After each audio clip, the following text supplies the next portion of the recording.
ওলিরা যাই বলেন বই খুলে খুলে, পাপ হতে আই তোরা আই বহুদূর, পাপ হতে আই তোরা আই বহুদূর, পাপ হতে আই তোরা আই বহুদূর।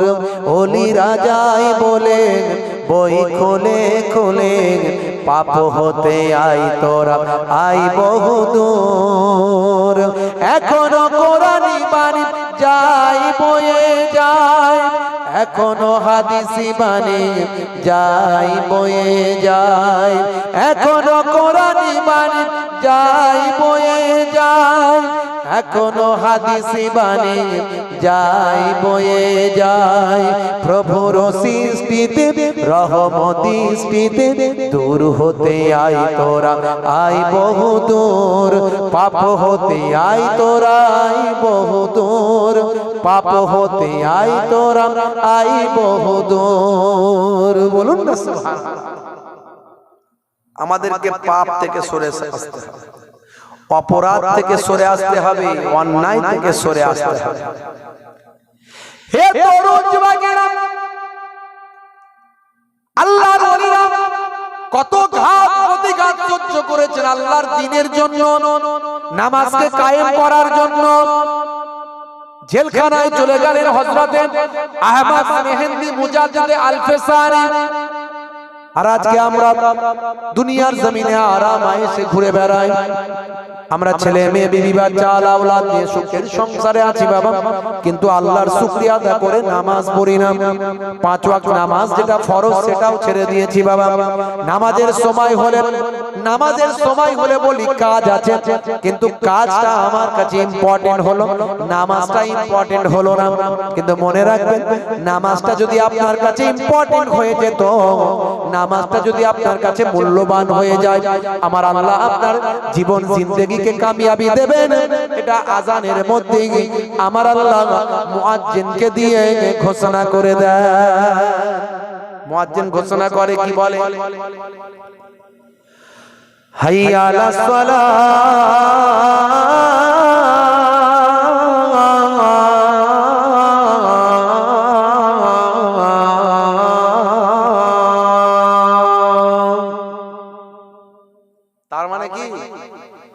এসো নামাজের দিকে এসো। মুয়াজ্জিন ঘোষণা করে কি বলছে? নামাজের দিকে এসো। যদি নামাজের দিকে আসো তাহলে কি হবে? কি হবে? মুয়াজ্জিনকে আল্লাহ বলছে বলে দাও কি লাভ হবে। মুয়াজ্জিন তাই আবার ঘোষণা করছে, হাইয়া আলাল ফালাহ,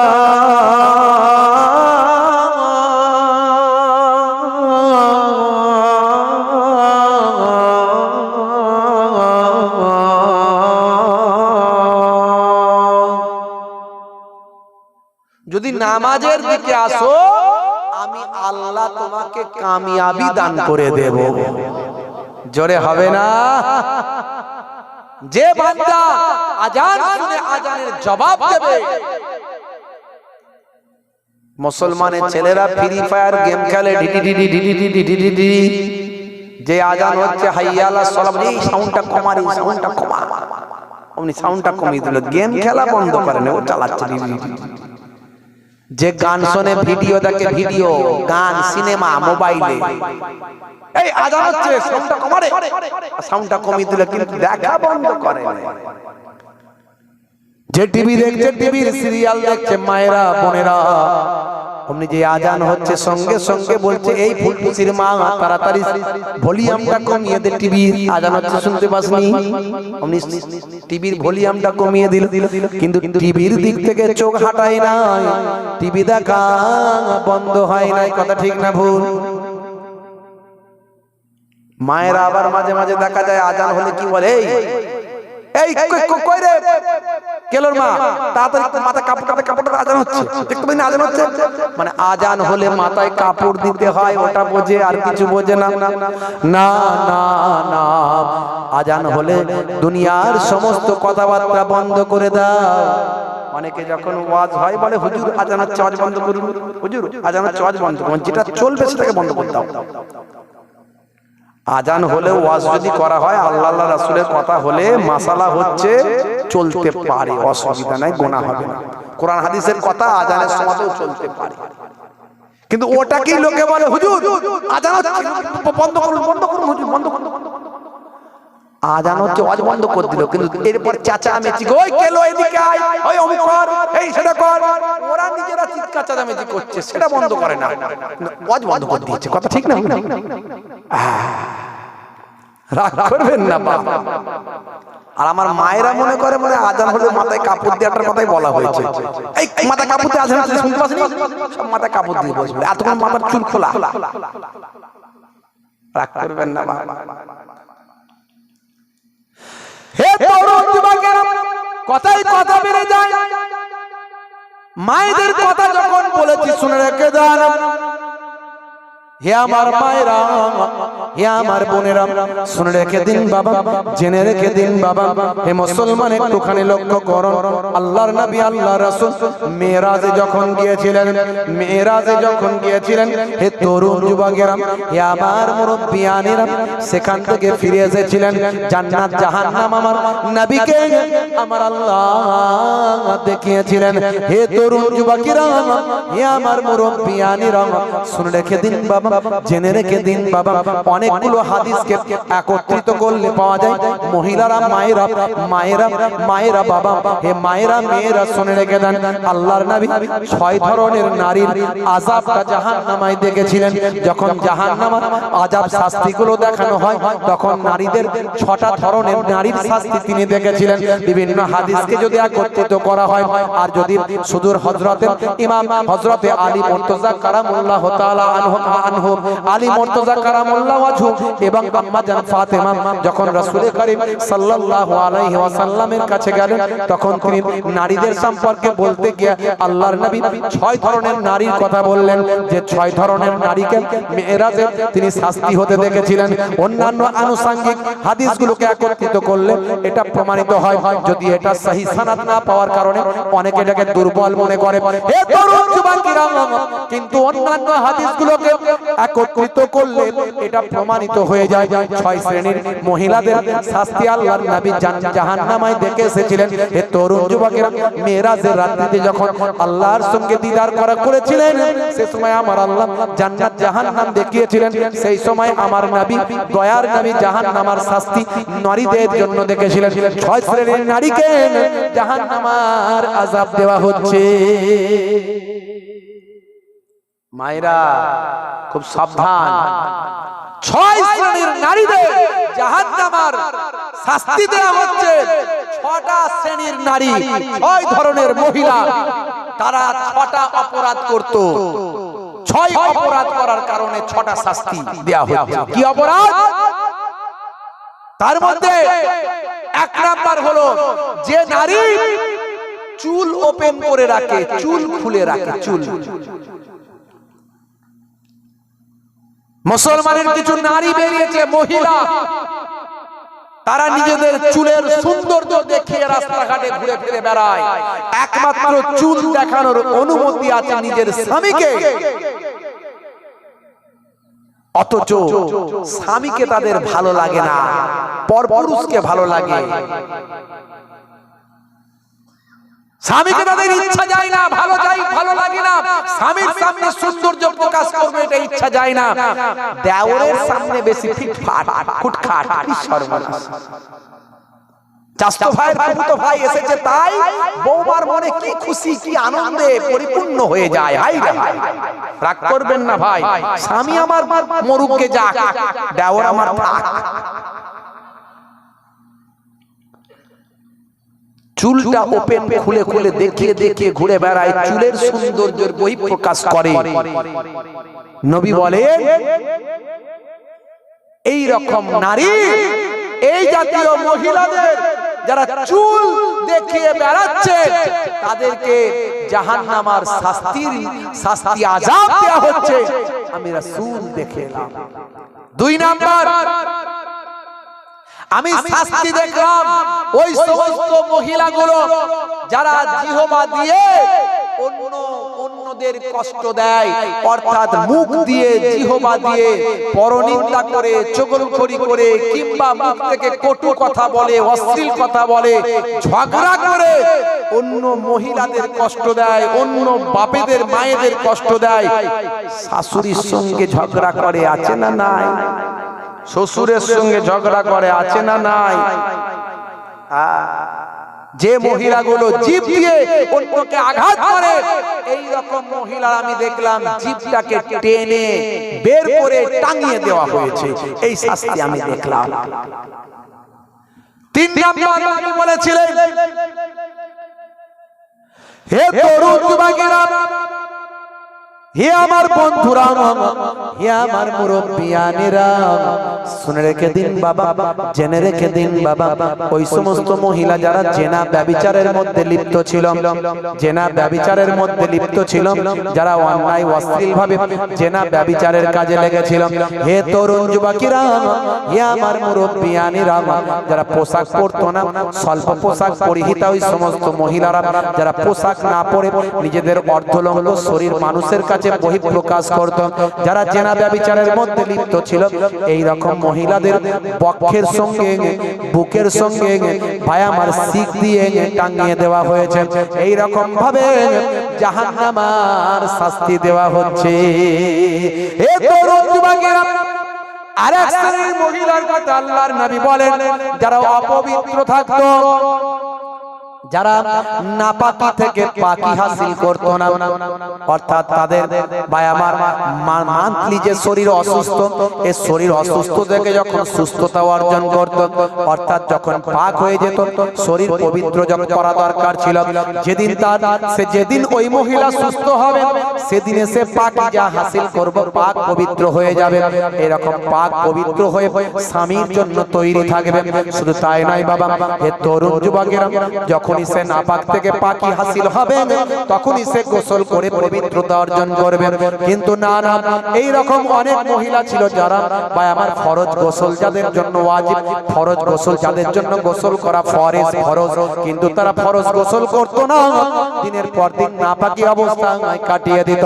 তারা বাবা মাসিক শরীর অসুস্থ হওয়ার ভাই আমার সুস্থ হওয়ার পরেও তারা পবিত্র হতো না, দিনের পর দিন তারা অপবিত্র অবস্থায় কাটিয়ে দিত। এই রকম অপবিত্র শরীর যাদের থাকবে বাবা, এই সমস্ত নারীদেরকে জাহান্নামের শাস্তি দেওয়া হচ্ছে। এটা হলো 4 নাম্বার। 5 নাম্বার হলো, হে তরুণ যুবকেরা, হে আমার বন্ধুরা, হে আমার মুরব্বিয়ানেরা, শুনে রেখে দিন বাবা, জেনে রেখে দেন ভাইরা আমার, মুরব্বিয়ানেরা আমার, বন্ধুরা আমার, তার মধ্যে একটা হলো পরনিন্দা করা। আমার নবী, দয়ার নবী বলেছেন, লা তাকাতাউ ওয়ালা তাদাবারু ওয়ালা তাবাগাজু ওয়ালা তাহাসাদু ওয়া কুনু ইবাদাল্লাহি ইখওয়ানা। তোমরা বিদ্বেষ পোষণ করো না, তোমরা পরনিন্দা করো না, তোমরা হিংসা করো না, তোমরা বাবা একে অপরের প্রতি ভাই আমার বিদ্বেষ পোষণ করো না, তোমরা একে অপরের প্রতি ঝগড়া অশান্তি করো না। হে দুনিয়ার মানুষেরা, তোমরা একে অপরের ভাই হয়ে যাও। লা তাকাতাউ, তোমরা বিচ্ছিন্ন হয়ে যেও না, তোমরা পরনিন্দা করো না, তোমরা বিদ্বেষ পোষণ করো না, তোমরা একে অপরের প্রতি হিংসা করো না। লা তাহাসাদু কুনু ইবাদাল্লাহি ইখওয়ানা, তোমরা একে অপরের আল্লাহর বান্দারা ভাই হয়ে যাও। কিন্তু এক শ্রেণীর মহিলা যারা পরনিন্দা করত, পরনিন্দা চগলখড়ি আছে না নাই, এর কথা ওকে লাগিয়ে দেওয়া, তার কথা তাকে লাগিয়ে দেওয়া, এক শ্রেণীর মহিলারা করে।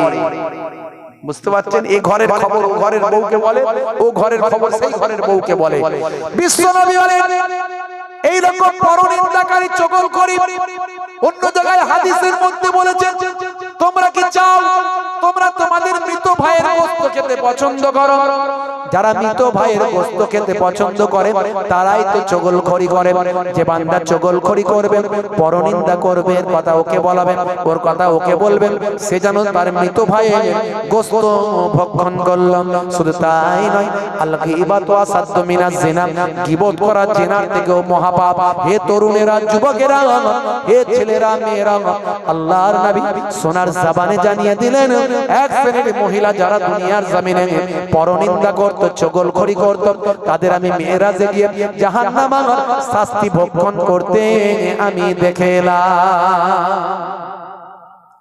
হে তরুণ যুবকেরা, হে আমার বন্ধুরা, লাস্ট আল্লাহর নবী 6 নম্বরে বললেন যে সমস্ত মহিলারা হিংসা করে, হিংসা আছে না নাই? এক শ্রেণীর মহিলা অন্য মহিলাদের হিংসা করে।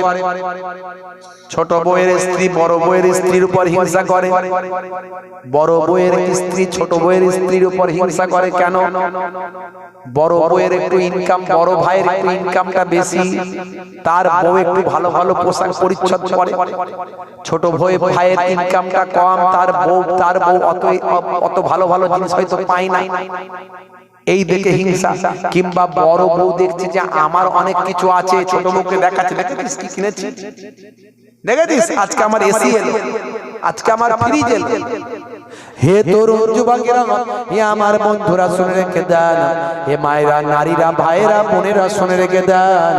আল্লাহর নবী বলেন যে বান্দা বান্দি আমি দেখলাম মেরাজে গিয়ে এক শ্রেণীর মহিলাকে শাস্তি দেওয়া হচ্ছে, আমি জিজ্ঞাসা করলাম এদের কেন শাস্তি দেওয়া হয়?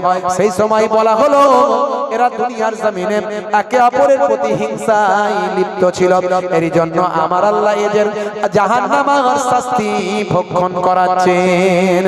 হে তরুণ যুবকেরা, হে আমার বন্ধুরা, হে নারীরা, মায়েরা শুনে রেখে দেন, আপনারা হেদায়েত হতে হবে, আপনাদের পর্দার মধ্যে থাকতে হবে, স্বামীর নির্দেশনা মানতে হবে, স্বামীর জন্য নিজেকে প্রস্তুত রাখতে হবে। স্বামী যেন না বলে আমার স্ত্রী আমার কথা শোনে না, যতটুকু সৌন্দর্য সবকিছু স্বামীর সামনে দেখাতে হবে। পর পুরুষের থেকে হেফাজতে চলতে হবে, বাইরে বেরোলে মোটা কাপড় মোটা পর্দা গায়ে দিয়ে বেরোতে হবে। মনে রাখবেন মোবাইলের যেমন কভার লাগাতে হয়, মোবাইলের স্ক্রিনটা ফেটে যাবে ভাই, 20,000 টাকার মোবাইল কিনলে একটা ভালো কভার কিনতে হয়। কিন্তু মনে রাখবেন মায়েরা, নারীরা, আপনাদেরকে আমার আল্লাহ এত মূল্যবান বানিয়েছেন, যার জন্য বাইরে বেরোলি বোরকা পরতে হয়। বলবেন হুজুর আমাদের এত বাধা বিপত্তি কেন, এত আমাদেরকে কেন এইভাবে চলতে হবে? ছেলেরা যেমন ইচ্ছা চলে আমরা কেন পারি না? তার কারণটা কি ভাই? সোনা বাড়িতে যখন সোনা আপনি রাখেন, ফাঁকায় রাখেন না ঢাকায় রাখেন? জোরে বলেন। বাড়িতে সোনা যখন রাখেন ফাঁকায় রাখেন না ঢাকায়? ভালো করে ঢেকে তালা 3টে মেরে যেন কেউ না টের পায়, কারণ সোনা বলে কথা, চুরি করলে 1 লাখ টাকা রাখলে ভালো করে চিন্তা করছেন কেউ না বুঝতে পারে। তাহলে সোনার অনেক মূল্য, টাকার অনেক মূল্য, ওটা দামি বলে ঢাকা দিয়ে রাখছেন, আর দামি না হলে ফাঁকা রাখতেন। কে নিল আর এলো যায় আসে না। নারীদেরকে আমার আল্লাহ সোনার থেকে বেশি মূল্যবান বানিয়েছেন, নারীদেরকে আমার আল্লাহ টাকার থেকে বেশি মূল্যবান বানিয়েছেন। কারণ এই নারীদের পেট থেকে আমার আল্লাহ নবী বানিয়েছেন, নারীদের পেট থেকে আমার আল্লাহ ওলি বানিয়েছেন, নারীদের পেট থেকে আমার আল্লাহ ডাক্তার, ইঞ্জিনিয়ার, মাস্টার, আলেম, ওলামা বানিয়েছেন। নারীরা নবী না হলেও নবীদের জননী আমার আল্লাহ করেছেন। হে নারীরা, হে মায়েরা শুনে রেখে দেন, আমার আল্লাহ আপনাদের কত সম্মান দিয়েছেন, ইজ্জত দিয়েছেন, আপনি জানেন না মা, জানেন না। হে দুনিয়ার সন্তান সন্ততিরা, দুনিয়ার সন্তান সন্ততিদের উপর, দুনিয়ার ছেলে মেয়েদের উপর আমার আল্লাহ, আমার নবী নির্দেশ দিয়েছেন, যাও যাও যাও, তোমার মায়ের সম্মান করো, তোমার মায়ের ইজ্জত করো, কারণ তোমার মায়ের পায়ের তলায় তোমার জান্নাত। হে মায়েরা, নারীরা শুনে রেখে দেন, মা আল্লাহ আপনাদের এত ইজ্জত দিয়েছেন যে মায়েদের পায়ের তলায় আমার আল্লাহ জান্নাত বানিয়েছে। জোরে হবে না? জোরে হবে না? নবী বলছেন ইযহাব ফাআকরিমহা ফাইন্নাল জান্নাতা তাহতা রিজলাইহা, যাও তোমার মায়ের সম্মান করো, কারণ তোমার মায়ের পায়ের তলায় তোমার জান্নাত। তার মানে কি মায়ের পায়ের তলাতেই জান্নাত? খুললে পাওয়া যাবে জান্নাত? না না, মাকে এমন ভাবে রাজি করো, মা যদি রাজি হয়ে যায় তাহলে জান্নাত পাবে, আর মা যদি নারাজ হয়ে যায় তার মানে জাহান্নাম। কথাটার ব্যাখ্যাটা ঠিক নিতে হবে। তার মানে মা খুশি হলেই তুমি জান্নাত পাবে, মায়ের পায়ের তলাতেই জান্নাত আছে, জানো মা রাজি হলেই জান্নাত পাবে। তার মানে সত্যি মায়ের পায়ের তলায়, মাগো দেখি দেখি তোমার পাটা দেখি জান্নাত আছে নাকি, না না ওখানে পাবেন না জান্নাত। ভালো করে বুঝতে হবে কথা বন্ধুরা। তাহলে নারীদের আল্লাহ এত সম্মান দিয়েছে, অথচ সেই নারী এখন আনাড়ি। কথা ঠিক না? মুসলমানের নারী করছে বাড়াবাড়ি, চালাচ্ছে স্কুটি গাড়ি, গায়ে নাই ওর না, বলছে আমার দিকে দেখ না, চুল করতে কালার যাচ্ছে বিউটি পার্লার, নাম ছিল জরিনা হয়ে গেল কারিনা। আমি সর্বনাশ, হাই রে হাই। শাশুড়ি ডাকছে মা আই না, বলছে মা দাঁড়াও না, খালি চুলটা এদিকে ঘিলাই ওদিকে নাড়াই, এদিকে অ্যাক্টিং ওদিকে অ্যাক্টিং, কত রকমের চুলের ফিরিঙ্গি তৈরি করেছে, এদিকে বেনি ওদিকে ঝুলছে ওদিকে নড়ছে। হাই রে ভাই, কি গাল পালিশ, লাল পালিশ, ঠোঁট পালিশ, জিভ পালিশ, এদিকের পালিশ সেদিকের পালিশ, শেষে বলে দেখ আমার থোপরা যেন প্রিয়ঙ্কা চোপড়া। মুসলমানের নারী করবেন না বাড়াবাড়ি, হয়ে যাবেন না আড়াড়ি আনাড়ি, তাহলে চলে যেতে হবে জাহান্নাম তাড়াতাড়ি। রাগ করবেন না মা, আপনার সৌন্দর্য, আপনার রূপ, আপনার যৌবন, আপনার সবকিছু আমার আল্লাহ ফিক্স করেছেন কেবলমাত্র অনলি ওয়ান স্বামীর জন্য, আর কারোর জন্য নয়। সেই স্বামীকে ভালোবাসুন, সমাজ সুস্থ থাকবে। আজকে সমাজে অশান্তি, ঘরে ঘরে মারপিট, ঘরে ঘরে 224 দেখবেন। আজকালকার নারীও তো হয়েছে আনাড়ি, তবু আমাদের একটু ওয়াজ নাসিহাত আছে বলে আমাদের ঘরের মেয়েরা একটু কন্ট্রোলে আছে, নালে ঘরের মেয়েরা সব হোম মিনিস্টার। কথা ঠিক না ভুল? ঘরের মেয়েরা সব কি হোম মিনিস্টার? আপনি তাকে কিছু বলতে পারবেন না, বড় বড় অফিসার, সারা দুনিয়ায় বাঘ আর বইয়ের কাছে ছাড়ফুকা। কথা ঠিক না ভুল? সারা দুনিয়ায় বাঘ, বইয়ের কাছে ছাড়ফুকা, কথা বলবে না। শিক্ষকের স্ত্রী ঝগড়ার সময় বলে আমাকে বেশি শেখাতে এসো না। অভিনেতার স্ত্রী ঝগড়ার সময় বলে আমার সঙ্গে নাটক করবে না। অ্যাডভোকেটের স্ত্রী ঝগড়ার সময় বলে আমার সঙ্গে আইন শেখাতে এসো না। দোকানদারের স্ত্রী ঝগড়ার সময় বলে আমাকে সস্তার মাল পেয়েছো। ইঞ্জিনিয়ারের স্ত্রী ঝগড়ার সময় বলে মেরে বালি চাপা দিয়ে দেব। আর কসাইয়ের স্ত্রী ঝগড়ার সময় বলে কেটে টুকরো টুকরো করে দেব। আর জেলের স্ত্রী ঝগড়ার সময় বলে মেরে শুটকি মাছ বানিয়ে দেব। আর যদি সাচ্চা মাওলানার ঘরের স্ত্রী হয় তাহলে বলে ঝগড়ার সময় ঝগড়া হলে বসে মিটিয়ে নেব। ইমাম আহমদ বিন হাম্বল রাহমাতুল্লাহ আলাইহি তার স্ত্রী যখন ইন্তেকাল করেছিলেন, তখন তিনি ইন্তেকাল করার পরে স্ত্রীকে দাফন দিতে গিয়ে চোখ ভরা পানি, বুক ভরা বেদনা নিয়ে বললেন, হে আব্দুল্লাহর মা, হে আব্দুল্লাহর মা, 30টা বছর তুমি আমার সঙ্গে ঘর সংসার করলে, কিন্তু 30টা বছর ঘর সংসারে একদিনও তোমার সঙ্গে আমার ঝগড়া হলো না। জোরে হবে না? আপনাদের মধ্যে এরকম কেউ আছে নাকি 25 বছর 30 বছর ঘর সংসার করছেন, কোনোদিন বউয়ের সঙ্গে ঝগড়া হয়, স্ত্রীর সঙ্গে? আছে কেউ? থাকতেও পারে, না হওয়ার কিছু নাই। হে তরুণ যুবকেরা, ছাত্র বলল হুজুর, স্টুডেন্ট ছাত্র বলল হুজুর, হে ইমাম আহমদ বিন হাম্বল, আপনি এত বড় একজন আল্লাহর মাহবুব বান্দা, এত বড় একজন আলেম বান্দা, যে কথাটা শোনালেন যে 30টা বছর আপনার সংসার ধর্ম করেছেন, অথচ আপনার সঙ্গে ঝগড়া হয়নি কোনোদিন, আপনি কোনোদিন ঝগড়া করেননি, আপনার স্ত্রীও আপনার সঙ্গে ঝগড়া করেননি।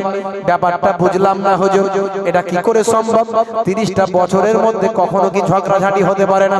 সেই সময় ইমাম আহমদ বিন হাম্বল বললেন, আমার স্ত্রী এতটা সৌভাগ্যবান, আর আমিও এতটা সৌভাগ্যবান, আমার স্ত্রী এতটা বিদুষী, আমার স্ত্রী এতটা এডুকেটেড, কোরআন হাদিসের এতটা নলেজ, এতটা জ্ঞান যে যখন আমি কখনো বিরক্ত বোধ করতাম, আমি যখন কোনো সময় রাগান্বিত হতাম, আমার স্ত্রী তখন চুপ থেকে সবকিছু সবর করে নিত এবং মানিয়ে নিত।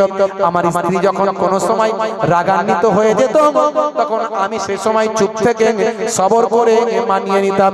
এইভাবে আমরা আমাদের মধ্যে জীবনে 30টা বছর কেটে গেছে, কোনোদিন মুখোমুখি ঝগড়া আমরা করি না। বুঝতে পারছেন বন্ধুরা আমার? আজকে মুসলমানের নারী শুনে রাখুন, মাগো আজকে মায়েদের কি সম্মান দেওয়া হয়েছে, কি ইজ্জত দেওয়া হয়েছে। হে তরুণ যুবকেরা, আমার আল্লাহ কোরআন মাজিদের মধ্যে জানিয়ে দেন, ووصينا الإنسان بوالديه إحسانا حملته أمه كرها ووضعته كرها وحمله وفصاله 30 شهرا। হে দুনিয়ার মানুষ, আমি নির্দেশ দিয়েছি তোমাদের, ওয়াসাইনাল ইনসানা বিওয়ালিদাইহি ইহসানা, তোমরা জানো তোমাদের পিতামাতার ইহসান করবে, তোমরা তোমাদের পিতামাতার সঙ্গে সদ্ব্যবহার করবে। হে দুনিয়ার মানুষ, শুনে রেখে দাও, তোমরা তোমাদের পিতামাতার সঙ্গে খারাপ আচরণ করো না, পিতামাতাকে কখনো কষ্ট দিও না। পিতামাতা যদি তোমাদের প্রতি রাগান্বিত হন, পিতামাতা যদি তোমাদের প্রতি কষ্ট পান, তাহলে মনে রাখবেন কোন নামাজ, কোন রোজা, কোন ইবাদত বন্দেগী তোমাদের জান্নাতে নিয়ে যেতে পারবে না। হে তরুণ যুবকেরা, আপনাদের মনে আছে হযরতে আলকামা রাদিয়াল্লাহু তাআলা আনহু, হযরতে আলকামা রাদিয়াল্লাহু তাআলা আনহুর আম্মা জানের মনে দুঃখ হয়েছিল। হে তরুণ যুবকেরা, হে আমার মুরব্বিয়ানেরা, হযরতে আলকামা রাদিয়াল্লাহু তাআলা আনহু আল্লাহর নবীর একজন সাহাবী ছিলেন। বাবা, আল্লাহর নবীর সাহাবী, কিন্তু মায়ের মনে দুঃখ দিয়ে ফেলেছিলেন, স্ত্রীর কথা বেশি শুনে ফেলেছিলেন, মায়ের মনে দুঃখ লেগে গিয়েছিল, মা কষ্ট পেয়েছিলেন। ইন্তেকালের যখন সময় হলো, হে তরুণ যুবকেরা, হে আমার মুরব্বিয়ানেরা, ইন্তেকালের সময় সাহাবীরা কালেমা পড়াচ্ছেন, হে আলকামা কালেমা পড়ো, লা ইলাহা ইল্লাল্লাহ। আলকামার জবান থেকে কালেমা নসিব হচ্ছে না। সেই সময় আল্লাহর নবী আল্লাহর রাসূলের কাছে খবর গেল, ইয়া রাসূলুল্লাহ হাবিবাল্লাহ, ইয়া রাসূলুল্লাহ হাবিবাল্লাহ, আপনার সাহাবী বলে কথা, অথচ তার জবান থেকে কালেমা নসিব হয় না। আল্লাহর নবী বললেন, নিশ্চয় মায়ের মনে দুঃখ লেগেছে। মা হলো আমার হৃদয়ের আলো, জননীর মুখ দেখে মন করে ভালো। মা হলো আমার হৃদয়ের আলো, জননীর মুখ দেখে মন করে ভালো। মায়ের আঁচলেতে কত মুখ মুছেছি, যখনই মুখে হাতে নোংরা দেখেছি। মায়ের আঁচলেতে কত মুখ মুছেছি, যখনই মুখে হাতে নোংরা দেখেছি। মা আমার কান্নায় বিচলিত হয়ে যায়, সন্তানের চোখে পানি বুকটা ফেটে যায়। মায়ের কদমেতে জান্নাত জানো কি, সেই কদমে তুমি চুম্বন করো কি। আর কত সম্মান মায়ের জানো কি, জানলে জীবনে তুমি তা মানো কি। জোরে হবে না? আরে জোরে হবে না? জননী মায়ের স্মৃতি আজ বুকে বয়ে যায়, কষ্টের দিনগুলো আজ মনে পড়ে যায়। জননীর অনাহারে দিন রাত কেটে যায়, তবু যেন সন্তান খালি পেটে না রয়। মা হলো তোমার দুনিয়াতে জান্নাত, মারা না বলে কথা তুমি আজও মানো কি? মানলে মায়ের সেবা করো কি? এটা হলো আল্লাহর নির্দেশ জানো কি? জানলে সে বিধান তুমি তা মানো কি? জোরে হবে না? আরে জোরে হবে না? এই মাঝে মাঝে একটু কলম চালাই তো। মা ছিল এক গো আলকামা সাহাবীর, বড় ভালোবাসতো পুত্রর বেনাজির। মায়ের হৃদয়ে ব্যথা লেগে যায় যখনই, মা বলে প্রভু আমি তার জননী। হাত দুটো তুলে মা খোদাকে জানায়, বড় ব্যথা পেয়েছে ওগো প্রভু দয়াময়। ইন্তেকালে তার দেখো কি ঘটে যায়, সাহাবীর কালেমা নসিবে না হয়। নবীজির ওসিলায় মা তাকে ক্ষমা দেয়, কালেমা পড়ে তার রূহ পাখি উড়ে যায়। জোরে হবে না? আরে জোরে হবে না? মা হলো আল্লাহর বড় এক নিয়ামত, দুনিয়ার সন্তান করো তার খিদমত। বলুন ইনশাআল্লাহ। যাদের মা হায়াতে আছে ভাগ্যবান, এখনো সুযোগ আছে মায়ের খেদমত করে জান্নাত কিনে নেওয়ার। নবী বলছে হুমা জান্নাতুকা ওয়া নারুকা, তোমাদের বাপ মাই জান্নাত, তোমাদের বাপ মাই জাহান্নাম। বাপ মাকে রাজি করো, জান্নাত পেয়ে যাবে। আর বাপ মা নারাজ হলে নামাজ কালাম যাই করো, জান্নাতে যেতে পারবে না। তাই নামাজ কালামও করতে হবে, ইবাদতও করতে হবে, বাপ মাকে রাজি করতে হবে। তাই এখানে লিখেছি মা হলো আল্লাহর বড় এক নিয়ামত, দুনিয়ার সন্তান করো তার খিদমত। মায়ের দোয়াতে বাইজিদ ওলিয়াক, আল্লাহর দেওয়া মা হলো রহমান। জোরে হবে না? মোহে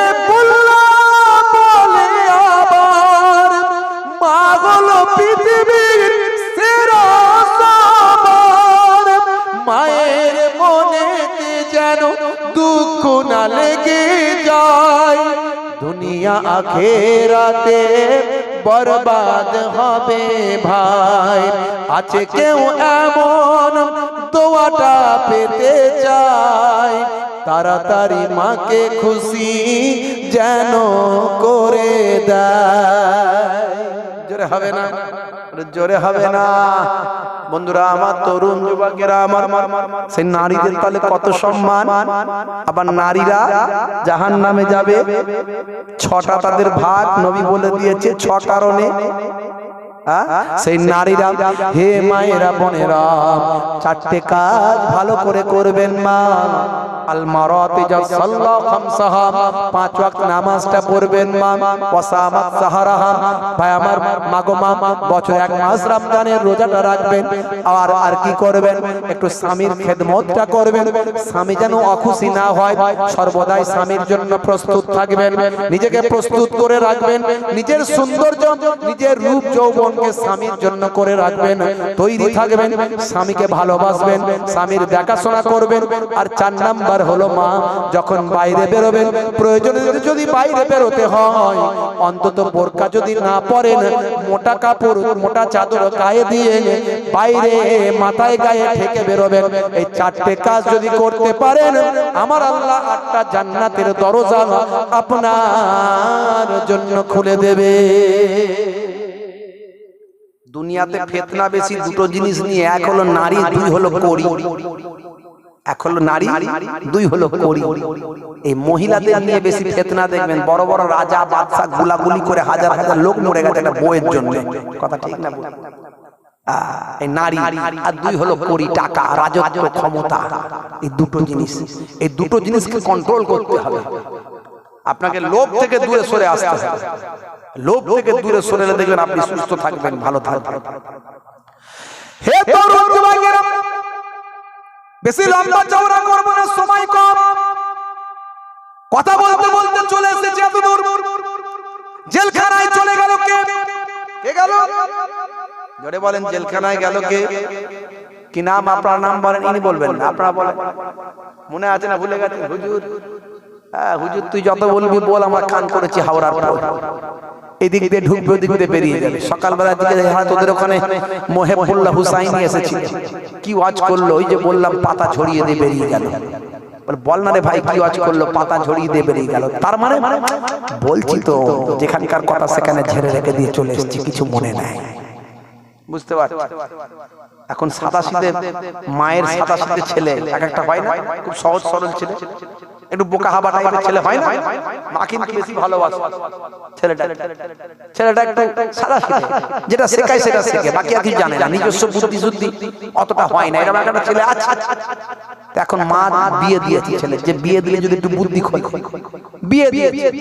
বিয়ে দেওয়ার পরে ভাই আমার সবকিছু মিটে গেছে, জামাই এবার একা শ্বশুর বাড়ি যাচ্ছে মিষ্টির হাঁড়ি নিয়ে। মা শিখিয়ে দিচ্ছে, বাবা তো শ্বশুরের শরীর খুব খারাপ, খুব খারাপ, তুই এক কাজ করবি, আগে শ্বশুরকে গিয়ে বলবি, আব্বা কেমন আছো? আব্বা কেমন আছো? নিশ্চয় তো শ্বশুর বলবে ভালো আছে। তুই বলবি, এটাই তো কাম্য, এটাই তো কাম্য, এটাই তো কাম্য, এটাই তো কাম্য। এটা এক নাম্বার। প্রথমে গিয়ে শ্বশুরকে জিজ্ঞাসা করবি, করে বলবি এটাই তো কাম্য, এটাই তো কাম্য। মনে রাখবি বাবা, মা শিখিয়ে দিচ্ছে সাদাসিধে ছেলে। 2 নাম্বার, তো শ্বশুরকে জিজ্ঞাসা করবি, আব্বা আব্বা কি ওষুধ খাচ্ছ? কি ওষুধ খাচ্ছ? নিশ্চয় 2-4টা ওষুধের নাম বলবে। খুব ভালো, খুব ভালো, তাড়াতাড়ি ভালো হয়ে যাবে, খুব তাড়াতাড়ি ভালো হয়ে যাবে, বলো বলো, মনে রাখবি। হ্যাঁ মা ঠিক আছে। 3 নাম্বার আর একটা কথা বলবি, এই 3টে জিনিস মনে রাখবি। আব্বা কোন ডাক্তার দেখছে? যে কোন একটা ডাক্তারের নাম বলবি, তখন তুই বলবি খুব ভালো ডাক্তার, খুব ভালো ডাক্তার, তাড়াতাড়ি সুস্থ হয়ে যাবে, এটাই তো কাম্য। তুই এটা বলবি। এই 3টে কথা মনে রাখবি, মা চিন্তা করতে হবে না। যাচ্ছে ফিট ফাট হয়ে, জিন্সের প্যান্ট, গেঞ্জি, চোখে চশমা, হাতে ঘড়ি, বুঝতে পারছেন, পকেটে রুমাল, মানি ব্যাগ যা আছে নিয়ে, আর মিষ্টির হাঁড়ি নিয়ে গাট করে ছেলে একদম বুট ফুট পরে বেরিয়ে যাচ্ছে, বুঝতে পারছেন। হ্যাঁ, সোজা শ্বশুর বাড়ি গিয়ে কারোর সঙ্গে কোনো কথা নাই, মা বলে দিয়েছে আগে শ্বশুরের কাছে যেতে হবে। শ্বশুর বাড়িতে গিয়ে সোজা মিষ্টির হাঁড়ি নিয়ে একবারে শ্বশুরের কাছে গিয়ে হাজির। আব্বা কেমন আছো? আব্বা কেমন আছো?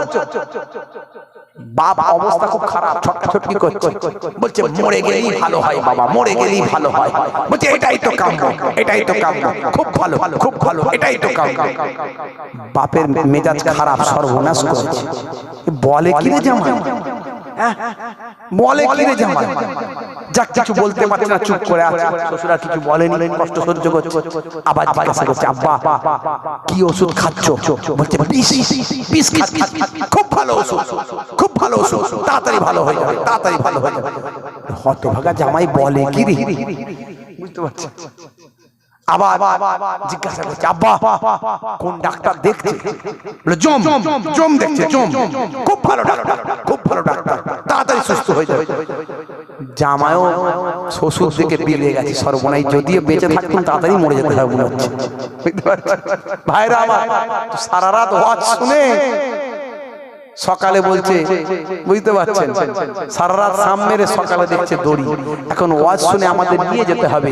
আমি যে ওয়াজটা করছি একটু বোঝার চেষ্টা করবেন বাপজি আমার, তরুণ যুবকেরা আমার, আপনাকে আমাকে সচ্চা ইমানদার হতে হবে, ওলি আউলিয়াদের দেখানো পথে চলতে হবে।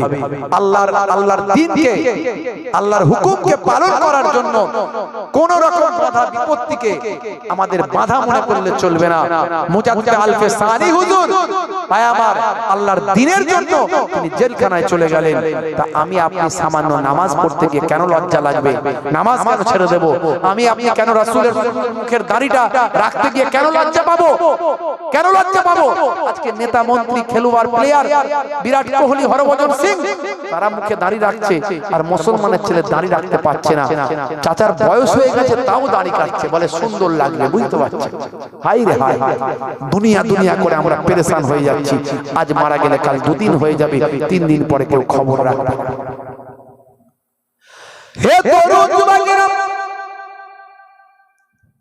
হে আমার বন্ধুরা, হে আমার মুরব্বিয়ানিরা, শুনে রেখে দিন বাবা, জেনে রেখে দিন বাবা, হযরতে মুজাদ্দিদ আল ফিসানি হুজুর জেলখানার ভিতরে ঢুকলেন। জেলখানার ভিতরে যখন ঢুকে গেছেন বাবা, সেই সময় কয়েক হাজার জেলবন্দি বাবা আল্লাহর ওলিকে ঘিরে বলেন, ও আল্লাহর মাহবুব বান্দা, আপনি নিশ্চয় আমাদের মতো অপরাধ করে আসেননি। আমরা চুরি করে এসেছি, ছিনতাই করে এসেছি, খুন করে এসেছি, অপরাধ করে এসেছি। আপনি নিশ্চয় আমার মতো আমাদের মতো অপরাধ করে আসেননি। নিশ্চয় আপনাকে নাহক করে জেলখানায় ঢোকানো হয়েছে।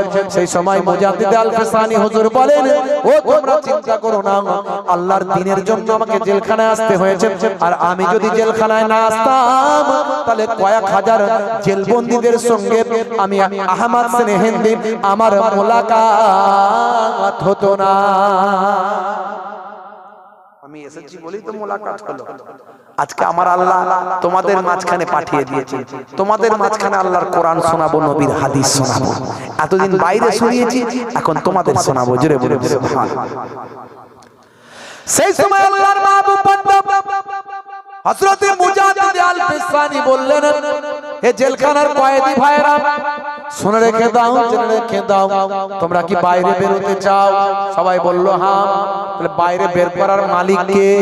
একমাত্র আল্লাহ। আল্লাহ ছাড়া কেউ বের করতে পারবে না। তোমাদের 15 বছর, 20 বছর, 30 বছর করে সাজা কাটছ, এখন তোমাদের জেলখানা থেকে বের করে তোমাদের সন্তান সন্ততি ছেলে মেয়ের কাছে ফিরিয়ে দিতে পারে কেবলমাত্র একজন, তিনি আর অন্য কেউ নয়, তিনি হলেন আমার আল্লাহ।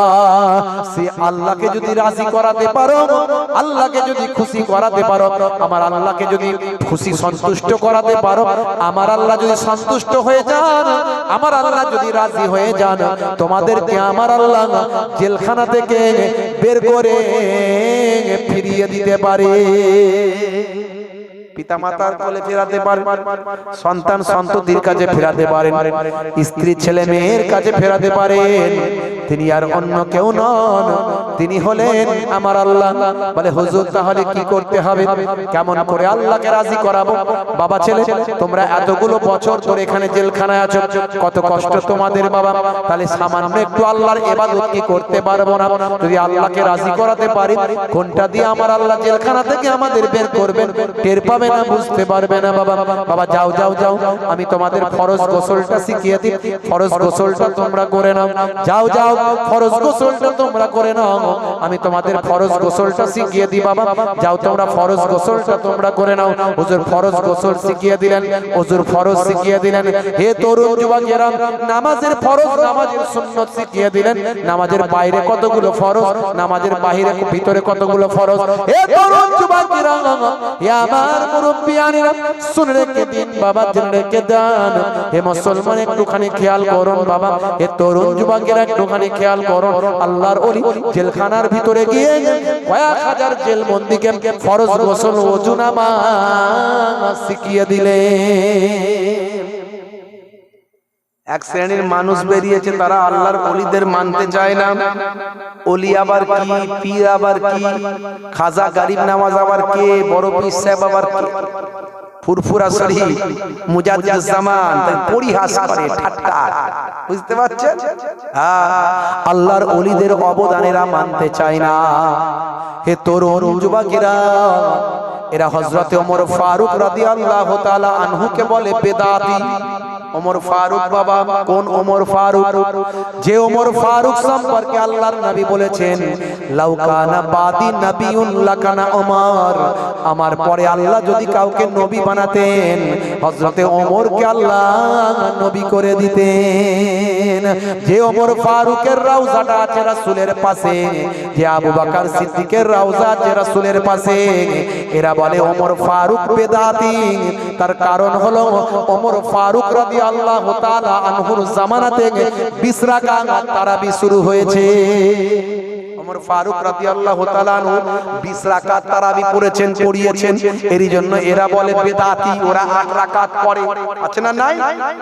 ওরা আমরা পড়ি 3 রাকাত বেতের, ওরা পড়ে 1 রাকাত। আমরা বলি আস্তে আমিন, ওরা বলে জোরে আমিন, আছে না নাই? জোরে আমিন বলার হাদিস ভাই আমার বুখারী মুসলিমে কোথাও দেখাতে পারবে না। এই জোরে শব্দটা তুমি দেখাতে পারবে না। হে তরুণ যুবকেরা, আমিন বলার কথা নবী বলেছেন, কিন্তু জোরে বলার কথা কোথায় পেলে? শাহাদাত আগল তাশাহুদের মধ্যে ভাই আমার শাহাদাত ইশারা করার কথা বলা হয়েছে, কিন্তু নামাজের মধ্যে আঙ্গুল এরে মেরে মেরে মেরে মেরে মেরে মেরে করার কথা কোথায় বলা হয়েছে? বুঝতে পারছেন কত রকমের নতুন নতুন লাইন এসছে? আখিরি জামানা। হে তরুণ যুবকেরা, এরা খারা খাজা গরিব নওয়াজের বিরোধিতা করে, এরা ওসমান জিন্নুরাইনের বিরোধিতা করে। এরাই তো বলেছে, এদের শায়েখ বলেছে সালাউদ্দিন আইয়ুবীর আকীদা নাকি ঠিক নাই, যে সালাউদ্দিন আইয়ুবী বাইতুল মুকাদ্দাস ইহুদিদের কাছ থেকে ছিনিয়ে এনেছিলেন, নিজের রক্ত ঝরিয়ে সারা কত বছর ধরে যুদ্ধ করে। ভাই আমার সালাউদ্দিন আইয়ুবীর মতো একজন এত বড় মুজাহিদ, সালাউদ্দিন আইয়ুবীর মতো এত বড় সুলতান, বাইতুল মুকাদ্দাস মুসলমানদের, বাইতুল মুকাদ্দাস মুসলমানদের ভাই আমার কিবলা, মুসলমানদের প্রথম কিবলা সে বাইতুল মুকাদ্দাস। ভাই আমার যে বাইতুল মুকাদ্দাসে 1 রাকাত নামাজ পড়লে 25,000 রাকাত নামাজের আল্লাহ সওয়াব দেন। যে বাইতুল মুকাদ্দাস মুসলমানদের নবী হযরত নবী সুলাইমান আলাইহিস সালাম জিনেদেরকে নিয়ে তৈরি করেছিলেন, সেই বাইতুল মুকাদ্দাস আজও ইহুদিরা দখল করে রেখেছে। সালাউদ্দিন আইয়ুবী ইহুদিদের কবল থেকে, নাসারাদের কবল থেকে সালাউদ্দিন আইয়ুবী মুসলমানদের অধিকার করেছিলেন। তাই এরা বলে সালাউদ্দিন আইয়ুবীর নাকি ঈমানের ঠিক নাই, আকীদার ঠিক নাই। এরা বলে একটা দল বেরিয়েছে কি আহলে হুদুস নাকি নাম, বুঝতে পারছেন? আহলে হুদুস, খুব সাবধান। এরা মোবাইল দেখে দেখে সব শিখেছে। এই মোবাইলের ভাই আমার এরা ফতোয়া দেয়। মনে রাখবেন, মোবাইল থেকে এরা পণ্ডিত হয়। মোবাইল থেকে পণ্ডিত হলে তাহলে একটা কাজ করো, সবাই মিলে গিয়ে আলিয়া মাদ্রাসা যে আছে ভাই আমার, আলিয়া মাদ্রাসা রাখার দরকার নাই, ভেঙে দাও। তাহলে এই ফুরফুরা শরীফ ফাতিহিয়া সিনিয়র মাদ্রাসা টাইটেল, সেই মাদ্রাসা রাখার দরকার নাই, ভেঙে দাও। তাহলে জামিয়া মিলিয়া রাখার দরকার নাই, জামিয়া আজহার ভাই আমার মিশর কায়রো জামিয়া আজহার রাখার দরকার নাই, দারুল উলুম দেওবন্দ আর রাখার দরকার নাই। এত বড় বড় মাদ্রাসাগুলো রেখে কি লাভ, যদি মোবাইল থেকে পণ্ডিত হওয়া যায়? মোবাইল থেকে যদি জ্ঞান সব শিখে ফেলবে, হ্যাঁ কোরআন শুদ্ধ করে পড়তে পারে না, শায়েখ হয়ে বসে আছে। কোরআন সহি ভাবে পড়তে পারে না, শুধু সহি হাদিস করছে। আর ভাই আমার হারাম নাজায়েজ বেদাত ঘন ঘন ঘন। এই দেখুন একটা শায়েখকে দেখাবো, দেখবেন এই ওদেরই চাচা ভাইয়ের, ফুফাতো ভাইয়ের, মামাতো ভাইয়ের, খালাতো ভাই, বুঝতে পারছেন? এই একটা দেখাচ্ছি, দেখবেন, দেখলে শুনলে মাথা খারাপ হয়ে যাবে। যদি আমার এখানে নেটটা কাজ করে এখন আমি শোনাচ্ছি। ভাইরা আমার, তরুণ যুবকেরা আমার, এদেরই এই শায়েখদের চাচা ভাইয়ের, মামাতো ভাইয়ের, খালাতো ভাইয়ের, ফুফাতো ভাই। এই যে আব্দুর রশিদ আছে না, নাম আছে না আব্দুর রশিদ, এই নাম রাখা হারাম, চলবে না, একদম নাই। গোলাম মাহবুদ নাম আছে না, আছে, নাম রাখা হারাম, চলবে না। জাহাঙ্গীর নাম আছে, চলবে না। শাহজাহান নাম আছে, চলবে না। ইয়াসিন চলবে না।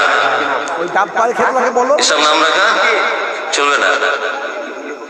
যে নামের অর্থ হয় না সে নাম রাখা ইসলামে নাজায়েজ, চলবে না। আল্লাহর নামের আগে আব্দু শব্দ লাগানো যাবে। আল্লাহর নাম রশিদ, আল্লাহর নাম আছে নাকি? এই নামগুলো খুব সাবধান। সরি আল্লাহর নাম নাকি রশিদ নাই। আপনারা কোরআন মাজিদ খুলবেন আজকে গিয়ে, কোরআন মাজিদ খুলবেন, এরা যে কত বড় জাহেল, যে কিছু বোঝে না, খালি ফতোয়াবাজি, শুধু হারাম হালাল বলতে এত ওস্তাদ, যেন একদম হালাল হারাম হালাল মানে একদম সেই ছেলের ঘরের মুয়া নাকি বলে না, জয়নগরের মুয়া, বুঝতে পারছেন? হারাম বলা খুব সহজ। হারাম বলতে গেলে কোরআনের আয়াত দ্বারা প্রমাণ দিতে হবে, কোরআনের আয়াত দিয়ে প্রমাণ করতে হবে এটা হারাম। যেমন ইন্নামা হাররামা আলাইকুমুল মাইতাতা ওয়াদ দামা ওয়া লাহমাল খিনজির, এখানে তিনটে জিনিসের কথা বলা হয়েছে আল্লাহ হারাম করেছেন, সেটা হলো শুকরের গোশত, ডাইরেক্ট হারাম আল্লাহ বললেন। এরকম হারাম দাও, এরকম কোরআনের আয়াত দিয়ে বলতে হবে, তবে বলতে পারবে। তুমি কোথায় পেলে যে আব্দুর রশিদ নাম রাখা হারাম? গোলাম মাবুদ, মাবুদের গোলাম, আমরা সব কার গোলাম? যেটা বলে কার গোলাম? এই আব্দুল মানি তো বান্দা, আব্দুল মানে কি? বান্দা। আমরা বলি না আমাদের নবী লা ইলাহা ইল্লাল্লাহু মুহাম্মাদুর রাসূলুল্লাহ সাল্লাল্লাহু আলাইহি ওয়াসাল্লাম, আমরা বলি তো আশহাদু আল্লা ইলাহা ইল্লাল্লাহু ওয়া আশহাদু আন্না মুহাম্মাদান আবদুহু ওয়া রাসূলুহু, তার বান্দা এবং রাসূল। এই আব্দুল মানি তো বান্দা, বান্দা মানে তো গোলাম, দাস। বান্দা মানে কি? দাস, গোলাম। আমরা কার গোলাম? আল্লাহর। আর এই জন্য আমরা আল্লাহর সিফাতি নামগুলো রাখলে, আল্লাহর সিফাতি নাম কতগুলো? 99টা। কতগুলো? কোরআন মাজিদ খুলে দেখবেন, পাতার প্রথম দিকে না শেষের দিকে লেখা আছে, পরপর নাম লেখা আছে। ইয়া রহমান ও ইয়া জব্বার ও ইয়া খালিক ও ইয়া বারি ও ইয়া সত্তার ও ইয়া, আছে না? ইয়া রহিম ও ইয়া আর রশিদ ও, আছে না? আর রশিদ, এই আর রশিদটা শেষের দিকে আছে। এ বলছে রশিদ নাকি আল্লাহর নাম নয়, তাহলে সেটুকু জ্ঞান নাই, অথচ হারাম বলে ফতোয়া দিয়ে দিচ্ছে, যা মন যাচ্ছে তাই। আবার বলেছে যাদের এই নামগুলো আছে তাদের সব আকিকা দিতে হবে নতুন করে বুড়ো বয়সে। আবার একটা ভিডিও আছে, বুঝতে পারছেন? আর আমার ঘরের ছেলেরা এদেরকে বলছে বিরাট বড় পণ্ডিত রে, এ কত দামি দামি কথা বলছে, এই হুজুররা বলতে পারে না, হুজুররা সব জানে, বলতে পারে না কেন? এমন অনেক বিতর্কিত জিনিস আছে যেগুলো বললে মানুষের ঈমান নষ্ট হয়ে যাবে। এই যে কথাগুলো বলছে এতে ঈমান থাকবে?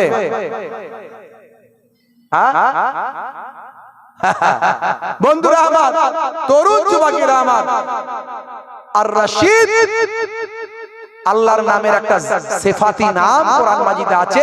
এই আল্লাহর নামগুলো যদি সিফাতি নামগুলো কেউ রাখে, তার আগে আব্দুল কথাটা ব্যবহার করতে হয়। যেমন রহমান নাম কেউ রাখলে আব্দুল কথা ব্যবহার করতে হবে। আব্দুর রহমান মানে রহমানের গোলাম, রহমানের দাস, রহমানের বান্দা। আর আব্দুর রশিদ মানে রশিদের বান্দা। এই বলছে রশিদ নামই নাই। আবার ইয়াসিন বলতে রাখা যাবে না, এখন ওই ডাব ফাপ পেরে কে জন্য ডাব ফাপ পাত্র বলে, তো তাকে তার নামও তো চলবে না, তাহলে তাকে তো আকিকা দিয়ে নাম চেঞ্জ করতে হবে। ওসব চাচতো ভাই, ফুফতো ভাই, মামাতো ভাই, খালাতো ভাই, তো তার তোর একটা ঠিক করে নে, তাহলে কার নাম রাখা যাবে, রাখা যাবে না। হাই রে হাই মুসলমান, আমরা কোন জামানায় এসে পৌঁছে গেলাম। এরা মনে রাখবেন সালাউদ্দিন আইয়ুবী, এরা সালাউদ্দিন আইয়ুবীর মানে ঈমান ঠিক নাই, সালাউদ্দিন আইয়ুবীর নাকি আকীদা ঠিক নাই, মানহাজ ঠিক নাই। এরা বলে ফিলিস্তিনিরা সহি নয়, সহি হচ্ছে ইসরাইলীরা। এদের শায়েখ বলেছে, এদের শায়েখ ভালো করে খোঁজ করবেন, পেয়ে যাবেন। এদের শায়েখ বলেছে যে ফিলিস্তিনিরা সহি নয়, ওদের ঈমান সহি নয়, হামাসের ঈমান সহি নয়। সহি হচ্ছে ঈমান, আকীদা সহি হচ্ছে কার? না ইহুদিদের। এদের নেতারা বলেছে, মনে রাখবেন। হাই রে হাই, এই জন্য বাংলাদেশের একজন ভাই আমার স্কলার, বক্তা, তিনি অন্য সিলসিলার হতে পারে, ছোটখাট আমলগত ব্যাপার নিয়ে আমাদের মতবিরোধ থাকতে পারে, কিন্তু ঈমানের ব্যাপারে আমাদের মতবিরোধ নাই, আমাদের মৌলিক বিষয়ে মতবিরোধ নাই, ইসলামের 5টা ভিত্তির উপর মতবিরোধ নাই। সামান্য আমলের বিষয়ে অনেকের সঙ্গে অনেকের মতবিরোধ থাকতে পারে, সেটা সাহাবাদের জামানাতেও ছিল, সেই জন্যই মতবিরোধগুলো এসছে। কুফার সাহাবী একরকম ভাবে নামাজ পড়তেন, আবার ইয়ামানের সাহাবী আরেক রকম ভাবে নামাজ পড়তেন, হাত এমন ভাবে বাঁধতেন। যেমন ইমাম আউজাই, ইমাম আবু হানিফা হুজুরকে বলছেন, হে ইমাম আবু হানিফা, আপনি রাফা আদাইন একবার করেন, আমরা একবার করি তো। রাফা মানে ওঠানো, আর ইয়াদুন মানে হাত, এই হাতকে আপনি ওঠান একবার। আর অনেকে হাত অনেক ঘন ঘন ওঠায় না, নামাজ পড়তে গিয়ে অনেকবার করে ওঠাই তো। তো ইমাম আউজাই হচ্ছে বেশি বেশি হাত ওঠানোর পক্ষে, আর ইমাম আযম আবু হানিফা বলছেন না ওসব লাগবে না, একবার হাত ওঠালেই হবে, আমরা একবারই হাত ওঠাই, তাই তো নাকি বন্ধুরা আমার? ইমাম আউজাই বলছেন আপনি এই মাসালাটা নিয়েছেন, কেন নিয়েছেন? বলছে আচ্ছা বলুন তো দেখি, আপনি কার কাছ থেকে এই আমলটা পেয়েছেন, এই হাদিসটা কার কাছ থেকে পেয়েছেন? বলছে আমি আব্দুল্লাহ ইবনে ওমরের কাছ থেকে পেয়েছি, আমি ইবনে ওমরের কাছ থেকে পেয়েছি। আপনি কার কাছ থেকে পেয়েছেন? ইমাম আবু হানিফা হুজুর বললেন আমি ইবনে মাসউদ থেকে পেয়েছি। আমি একবার যে হাতটা ওঠাই এই দলিলটা আমি ইবনে মাসউদ থেকে পেয়েছি। তখন ইমামে আযম আবু হানিফা হুজুর ইমাম আউজাইকে বলছেন আচ্ছা বলুন তো ইমাম আউজাই আপনি বলুন ইবনে মাসউদ আর ইবনে ওমর দুজনের মধ্যে ফাকিহ কে, দুজনের মধ্যে দরজা মর্তবা আমল ইবাদত তাকওয়া পরহেজগারি ইলম এই সব দিক থেকে দুজনের মধ্যে তাবকায় উচ্চ মর্যাদায় কার মর্যাদা বেশি? তখন ইমাম আউজাই স্বীকার করলেন যে মর্যাদার দিক থেকে যদি বলতে হয় তাহলে ইবনে মাসউদের মর্যাদা বেশি। ইমাম আবু হানিফা হুজুর বললেন তাহলে ঠিকই আছে, আপনি আপনারটা নিয়ে চলুন, আমি আমারটা নিয়ে চলি, আমি ইবনে মাসউদকে মানি, আপনি ইবনে ওমরকে মানেন। জোরে বলেন সুবহানাল্লাহ। কারণ সাহাবাদের কাছ থেকেই তো আমরা দলিল পেয়েছি, কথা ঠিক না ভুল? তো এই জন্য সাহাবাদের মধ্যেও মতবিরোধ ছিল, তো এটা কোনো ব্যাপার না, এটা থাকতে পারে, আসল বিষয় সব ঠিক ছিল, আসল বিষয় সব ঠিক ছিল, হাতটা কতটা তুলবে, কে কতবার তুলবে এইগুলো নিয়ে মতবিরোধ থাকতে পারে, কিন্তু এরা একদম ঈমান শেষ করে দিচ্ছে, এরা মূল জায়গায় আঘাত আনছে। ইমাম ভাই ওমর ফারুক রাদিয়াল্লাহু তাআলা আনহু কে বলছে বেদাতি, ওসমান জিন্নুরাইন কে বলছে বেদাতি, বাইজিদ বুস্তামি রাদিয়াল্লাহু রাহমাতুল্লাহ আলাইহি কে বলছে বেদাতি, এরা বলছে খাজা গরিব নওয়াজ কে বলছে বেদাতি। অত্যন্ত দুর্ভাগ্যজনক, আল্লাহর ওলিদের এরা মানে না, সাহাবায়ে কেরামদের মানে না, সাহাবাদের একটা অংশকে এরা বেদাতি বলছে। ভাইরা আমার শুধু তাই নয়, সালাউদ্দিন আইয়ুবী, সুলতান সালাউদ্দিন আইয়ুবী যিনি বাইতুল মুকাদ্দাস জয় করেছিলেন, এত রক্ত ঝরিয়ে জীবন উৎসর্গ করে, তার মানহাজকে বলে তার মানহাজ নাকি সহি নয়। আজকে ফিলিস্তিনের 21,000 নিরীহ নিরস্ত্র শিশু মহিলা নারী বৃদ্ধ বৃদ্ধাদের আজকে শহীদ করেছে কে? ইহুদিরা। অথচ ফিলিস্তিনিদের পাশে না দাঁড়িয়ে এরা বলছে ইহুদিরা ঠিক, ইহুদিদের মানহাজ ঠিক, ইহুদিরা সহি, ইহুদিরা ভালো, এরা ইহুদিদের পক্ষে গেছে, ফিলিস্তিনিদের পক্ষে না দাঁড়িয়ে। এই জন্যই বাংলাদেশের একজন খ্যাতনামা স্কলার নাম হলো আবু তোহা আদনান, এই জন্যই বলেছে যে তোমার মানহাজ তোমার আকীদা যদি ফিলিস্তিনের পাশে না দাঁড়িয়ে ইহুদিদের সঙ্গে দাঁড়ায়, ফিলিস্তিনের পাশে না দাঁড়িয়ে তোমার আকীদা তোমার মানহাজ যদি ইসরায়েলের পাশে দাঁড়ায়, ওই রকম আকীদা মানহাজে আমি থুতু নিক্ষেপ করি। এই এক থুতুতে ভাই আমার হক আর বাতিল আলাদা হয়ে গেছে। যারা বাতিল তারা এবার বলছে এটা কেন বললো, সেটা কেন বললো। ঠাকুর ঘরে কে? আমি তো কলা খাইনি, কারো তো নাম ধরে বলেনি, কিন্তু তুমি তো নিজে নিজেই স্বীকার করে নিলে এটা কেন বললো, সেটা কেন বললো। তার মানে তোমরা যে ইহুদিদের দালাল, তোমরা যে ইহুদিদের টাকা খেয়ে কাজ করো, তোমরা যে ইহুদিদের কাছ থেকে ডলার পাও, তোমরা যে আমেরিকা ব্রিটেনদের কাছ থেকে ডলার পাও, এটা তার প্রমাণ। সুলতান সালাউদ্দিন আইয়ুবী যখন বাইতুল মুকাদ্দাস জয় করেছিলেন, জয় করার পরে সবাই খুশি হয়েছিল, কিন্তু সুলতান সালাউদ্দিন খুশি হতে পারেননি। তিনি বলেছিলেন সরষের ভিতরে ভূত, আমাদের মাঝখানে আমাদের মতো সেজে আমাদের বিরোধিতা করছে এরকম লোক অনেক আছে, খুঁজে বের করো ভালো করে। গোয়েন্দা দপ্তরকে লাগিয়ে দিলেন, দেখা গেল গোয়েন্দা দপ্তর চলে গেল, গিয়ে দেখলো মসজিদের ইমাম সেজে বসে আছে, মুবাল্লিগ সেজে বসে আছে, আলেম সেজে বসে আছে, বক্তা সেজে বসে আছে, শায়েখ সেজে বসে আছে, তারা সব ইহুদিদের নাসারাদের কাছ থেকে আমার আমেরিকা ব্রিটেনদের কাছ থেকে টাকা খেয়ে মুসলমানদের ভিতরে সামান্য ব্যাপার নিয়ে হারাম নাজায়েজ বেদাত এইভাবে করে মুসলমানদের ভিতরে মারপিট ঝগড়া লাগাচ্ছে। শুধু এই তাদের কাজ, যাতে মুসলমানরা একত্রিত ঐক্যবদ্ধ হয়ে সমাজের ভালো কাজ না করতে পারে। তারা শুধু মুসলিমদের মধ্যে বিভাজন তৈরি করছে। যাতে ইসলামকে ছোট করা যায়, ইসলামকে খারাপ করা যায়, ইসলামকে হেয় প্রতিপন্ন করা যায়, সারা বিশ্বের মানুষের কাছে ইসলামের আকর্ষণ যাতে নষ্ট হয়ে যায়, ইসলামের যে ডেভেলপমেন্ট, ইসলামের যে গ্রোথ, ইসলামের যে বিউটি, ইসলামের যে সৌন্দর্য, সেটা মানুষ যাতে বুঝতে না পারে। তারা যেন মনে করে ইসলাম মানে ঝগড়া, ইসলাম মানে মারপিট, মুসলমান মানে অশান্তি, মুসলমান মানে বেদাত, মুসলমান মানে হারাম, মুসলমান মানে শিরক। এরা তো কথাই কথাই শিরক বেদাত হারাম করে। ভাইরা আমার, এই নতুন করে এরা শুরু করেছে। এই কয়েক বছর ধরে বেশি বেড়ে গেছে। দেখবেন আমাদের পশ্চিমবঙ্গে ছিল না, বাংলাদেশই ছিল, ইদানিং পশ্চিমবঙ্গে এই কয়েকটা বক্তা উঠেছে।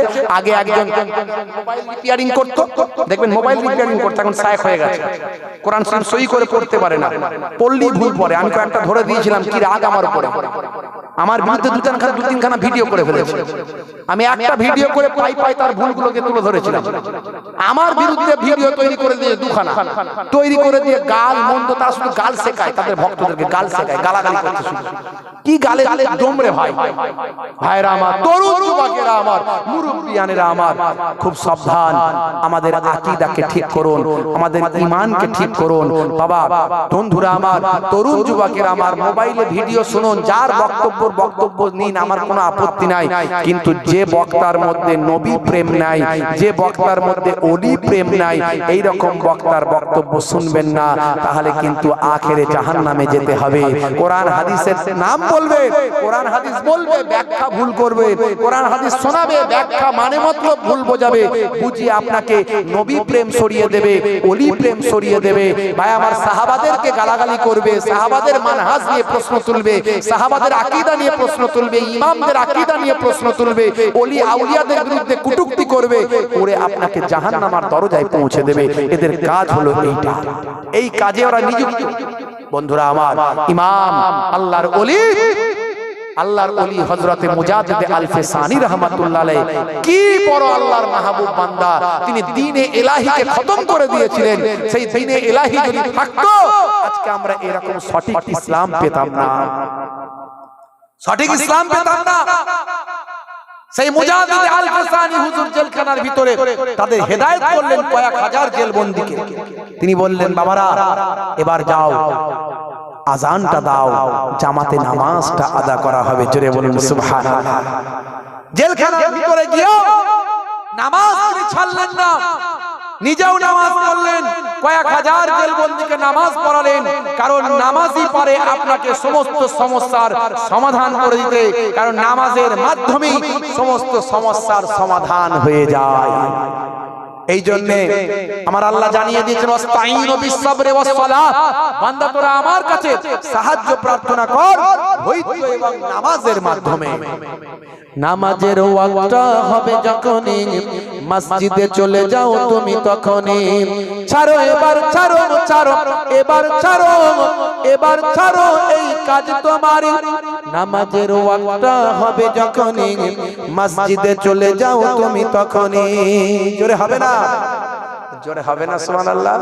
আর জোরে হবে না? সব কিন্তু আমার লেখা, আমি কারো লেখা নিয়ে বলছি না। আমি বিরাট ব্যবস্থা আমার নয়, ছোটখাটো মানুষ, ভাঙাচোরা কবি, একটু সুযোগ পেলে লিখি আর কি। হ্যাঁ, একটু টাইম পেলে লেখার চেষ্টা করি, কিন্তু ইদানিং আর লিখছি না।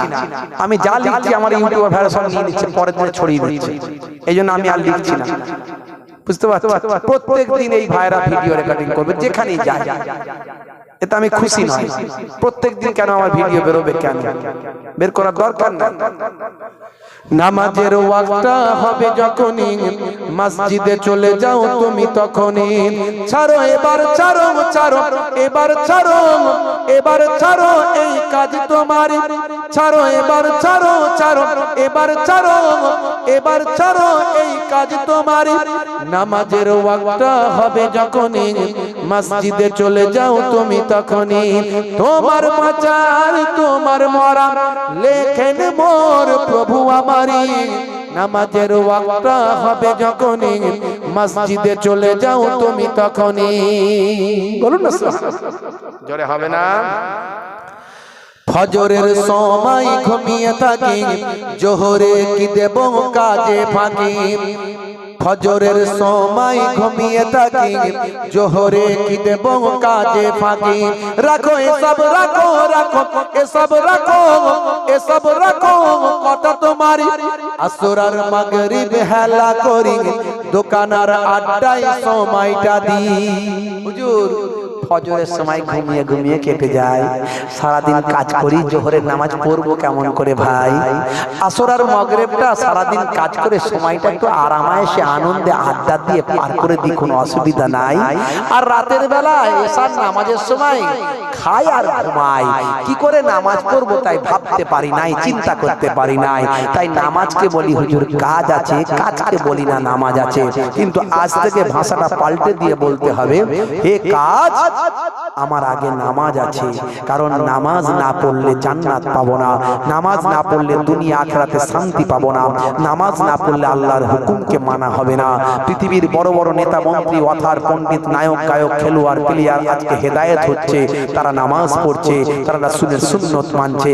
আজকে Michael Jackson, Gary Miller, Jennifer, বায়ামার কেসিয়াস কেলে, টাইসন, হ্যানুম্যান, পৃথিবী বিখ্যাত বিখ্যাত পণ্ডিত ও বায়ামার গায়ক নায়ক খেলোয়াড় প্লেয়ার আজকে নামাজ পড়ছে। আর আমরা মুসলমান ঘরের সন্তান নামাজকে কোন রকমে বলতে পারি না কাজ আছে, বরং কাজকে বলতে হবে নামাজ আছে। তাই আমি এখানে লিখেছি, এশার সময় ঘুমিয়ে পড়ি, শরীরটা ক্লান্ত মেলিয়ে দি। না না এসব বলো না, এসব বলো না, এসব বলো না বান্দা তুমি। না না এসব বলো না, এসব বলো না, এসব বলো না বান্দা তুমি। রুটি রুজি দিচ্ছে যিনি, জীবন মরণের মালিক তিনি। জোরে হবে না? রুটি রুজি দিচ্ছে যিনি, জীবন মরণের মালিক তিনি। তোমায় আমায় জীবন দিয়ে ভালো রেখেছেন প্রভু আমারি। নামাজের ওয়াক্তটা হবে যখনই, মসজিদে চলে যাও তুমি তখনই। জেলখানায় গিয়ে হযরতে মুজাদ্দিদ আল ফিসানি নামাজ ছাড়লেন না, কয়েক হাজার জেলবন্দীদের নিয়ে নামাজে দাঁড়িয়ে গেলেন। একজনকে বললেন যাও আযানটা দাও, জোহরের আযান দেওয়া হলো। হুজুর জোহরের জামাতে নামাজটা আদা করলেন। যাও বাবা আসরের আযান দাও, আসরের আযান দেওয়া হলো। হুজুর জামাতে আসরের নামাজটা আদা করলেন। যাও বাবা মাগরিবের আযান দাও, মাগরিবের নামাজটা জামাতে আদা করলেন। হুজুর এশার আযান দিতে বললেন, এশার আযান দিয়ে এশার জামাতে নামাজটা আদা করলেন। হে তরুণ যুবকেরা, এশার নামাজের পরে হুজুর বললেন বাবা আল্লাহকে অধিক পরিমাণে স্মরণ করো, আল্লাহকে অধিক পরিমাণে স্মরণ করো। উযকুরুল্লাহ যিকরান কাসীরা, আল্লাহকে অধিক পরিমাণে স্মরণ করো। আল্লাহকে স্মরণ করলে আল্লাহ তোমাকে স্মরণ করবেন। ফাজকুরুনি আযকুরুকুম, ফাজকুরুনি আযকুরুকুম। বান্দা তোরা আমাকে স্মরণ কর, আমি আল্লাহ তোদের স্মরণ করব। এসো এসো এসো, আমার পেছনে তোমরা চোখ বন্ধ করে বসে যাও। আমি যেভাবে জিকির করি এভাবে জিকিরে মাশগুল হয়ে যা। জোরে হবে না? ফজর বাদ এশার নামাজের পরে একটু সময় জিকির করবে। জিকির করার পদ্ধতিটা জেনে নেবে। 10টা লতিফা আছে এখানে, লতিফা। এই লতিফার জিকির করতে হয়। 10টা লতিফাকে 10 লতিফাই জিকির করতে হয়। ভাইরা আমার, যদি না জেনে থাকেন জাননেওয়ালার কাছে জানবেন। প্রয়োজনে আমাকে রবিবারে ফোন করবেন, আমি রবিবারে বাড়িতে থাকি, ফোনে কথা বলবো। জিকিরটা করবেন। আল্লাহ বলছেন জিকির করো, বেশি বেশি আল্লাহকে ডাকো। হে তরুণ যুবকেরা, জেলখানার ভিতরে হযরতে মুজাদ্দিদ আল ফিসানি হুজুর কয়েক হাজার জেলবন্দীদের নিয়ে জিকিরে মাশগুল হয়ে গেলেন। বাবা চোখ বন্ধ করে চোরেরা জিকির করে, ডাকাত জিকির করে, মাতাল ছিল আগে মদ করে, এখন নামাজি হয়ে জিকির করে। বড় বড় সুদখোর ছিল, এখন ভাই আমার নামাজি হয়ে জিকির করে। আগে লেঠিয়াল ছিল বাবা, এখন নামাজি হয়ে জিকির করে। আগে বিরাট বড় খুনি ছিল, মার্ডারকারী ছিল, এখন নামাজি হয়ে জিকির করে। সব মুজাদ্দিদ আল ফিসানি হুজুরের পেছনে বসে বসে সারা রাত ধরে জিকির করে। হুজুর আবার উঠে গিয়ে ফজরের আযানটা দিচ্ছেন। আসসালাতু খায়রুম মিনান নাওম,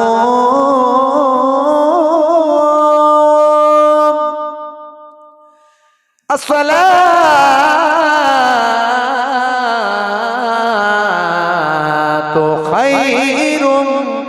মিনান নার।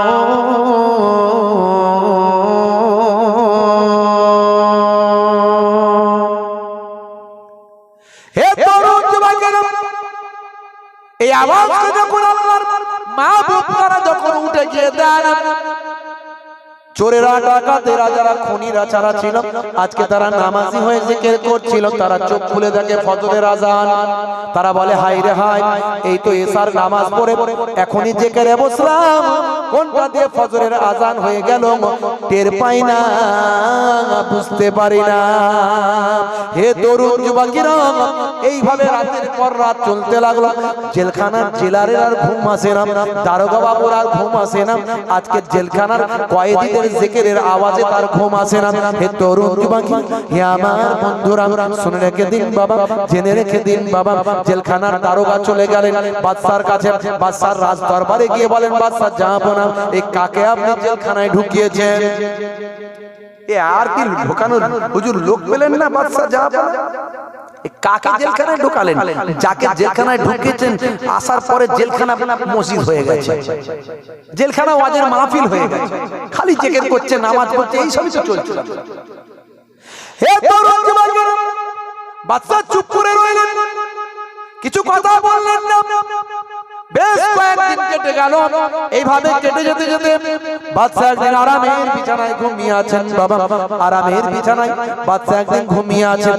হঠাৎ করে তিনি দেখছেন ঘরটা নূর আর নূর, আলো আর আলো, জ্যোতি আর জ্যোতি হয়ে গেছে। হে তরুণ যুবকেরা, বাদশা স্বপ্নের মধ্যে দেখছেন ঘরটা নূর আর নূর, আলো আর আলো, জ্যোতি আর জ্যোতি হয়ে গেছে। সেই সময় একজন নূরওয়ালা মানুষ, নূরওয়ালা চেহারার মানুষ সেখানে উপস্থিত হয়েছেন। বাদশা তাড়াতাড়ি উঠে গিয়ে ওই মানুষটাকে জিজ্ঞাসা করেন, কে বাবা, কে বাবা আপনি কে? আপনার এত সুন্দর চেহারা, আপনার নূরের আলোতে, আপনার শরীরের আলোতে ঘরটা আলোয় আলোকিত হলো। হে তরুণ যুবকেরা, সেই সময় সেই নূরওয়ালা মানুষটা বলেন, হে বাদশা, তুমি কি আমাকে চিনতে পারলে না? তুমি কি আমাকে জানতে পারলে না? তুমি কি আমাকে বুঝতে পারলে না? তুমি আমাকে চেনো না? বাদশা চেনো না? আমি আর অন্য কেউ নয়, অন্য কেউ নয়, আমি হলাম আখেরি জামানার পয়গম্বর। জোরে হবে না? হে তরুণ যুবকেরা, এমন সময় দেখতে পাওয়া যায় বাবা, সেই সময় লক্ষ্য করা যায় বাদশাকে আল্লাহর নবী পয়গম্বর রুহানি হালাতে সেখানে হাজির হয়ে আমার নবী, দয়ার নবী বললেন, বাদশা তুমি আমার কাছে এসো না, টাচ করো না, আমার থেকে দূরে থাকো, আমাকে ছুঁয়ো না, টাচ করো না, আমার কাছে এসো না, আমার সঙ্গে মুসাফা কাদাম বুসি তুমি করো না। আচ্ছা তোমার কাছে আমি শখ করে আসি না, তোমার কাছে জানতে এসেছি হে বাদশা, হে বাদশা, হে বাদশা, আর কতদিন আমার মুজাদ্দেদকে জেলখানায় ভরে রাখবে? বলার সঙ্গে সঙ্গে আল্লাহর নবী গায়েব হয়ে গেলেন, কোথায় অদৃশ্য হয়ে গেলেন, হারিয়ে গেলেন। বাদশার ঘুমটা ভেঙে গেল, তাড়াতাড়ি উঠে বললেন, সর্বনাশ, এখনই আমার নবী এসেছিলেন, আমাকে ঠেট দিয়ে গেলেন, তাড়াতাড়ি যেতে হবে এই গভীর রাত্রিতে। বাদশা ছুটে ছুটে চলে গেলেন, ছুটে ছুটে গেলেন জেলখানার কয়েদিখানায় চলে গেলেন, জেলখানার দরজার সামনে গেলেন। হে জেলখানার কয়েদি বাবা, জেলখানার দরজাখানা খুলে দাও। দরজাখানা খুলে দেওয়া হলো। খুলে দেওয়ার পরে বাদশা দেখতে পান জেলখানার ভিতরে গিয়ে দেখেন আল্লাহর ওলি মুজাদ্দেদ আল ফেসানি আমাসনে হিন্দি হুজুর কয়েক হাজার জেলবন্দীদের নিয়ে আল্লাহর ইবাদতে মশগুল আছে। জোরে হবে না? আর জোরে হবে না? বন্ধুরা আমার, তরুণ যুবকেরা আমার, বাদশা রাতের বেলা গিয়া কিছু বলতে পারে না, আল্লাহর ওলির পেছনে গিয়ে বসে গেলেন। ফজর হয়ে গেল, ফজরের জামাতে নামাজ পড়লেন, সকলে হুজুরের কাছে মাসলা মাসাইল শিখছেন। বাদশা কুটি কুটি পায়ে সামনে গিয়ে বলেন, হুজুর বিয়াদবি নেবেন না, আমি বাদশা, আমি হলাম রাজা, আমি হলাম বাদশা, আপনাকে জেলখানায় ঢুকিয়েছিলাম, বিয়াদবি হয়েছে, হুজুর গোস্তাকি মাফ করবেন, চলুন বেরিয়ে চলুন।